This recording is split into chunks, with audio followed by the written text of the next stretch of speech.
सांगोला महूद येथे पैसे लावून 52 पत्त्यांचा जुगार खेळणाऱ्या चौघांवर सांगोला पोलिसांनी कारवाई केली. कारवाई 16 ऑगस्ट 2026 रोजी रात्री सुमारे 1:30 वाजण्याच्या सुमारास महूद ते पंढरपूर रोडलगत अब्दुल गफूर मुजावर यांच्या पत्रा शेडजवळ करण्यात आली. पोलिसांच्या माहितीनुसार सद्दाम रशीद मुलानी वय वर्ष 33, अन्सार शरद पठाण वय वर्ष 32, आसिफ राज मोहम्मद पठाण वय वर्ष 38 आणि एजाज अब्दुल मुजावर वय वर्ष 32 सर्व राहणार महूद तालुका सांगोला हे लाईटच्या उजेडात पैसे लावून 52 पत्त्यांचा जुगार खेळताना आढळून आले. कारवाई दरम्यान पोलिसांनी 1,500 रुपये रोख रक्कम, 52 पत्त्यांचा जुगार कॅट, आकडेमोडीची चिठ्ठी आणि निळ्या शाईचा पेन असा मुद्देमाल जप्त केला.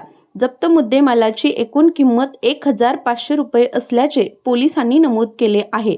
या प्रकरणी फिर्यादी पोलीस कॉन्स्टेबल सतीश अरुण धुमाळ यांच्या फिर्यादीवरून सांगोला पोलीस ठाण्यात भाग 6 गुन्हा रजिस्टर नंबर 735/2026 महाराष्ट्र जुगार कायदा कलम 12 अन्वये गुन्हा दाखल करण्यात आला आहे.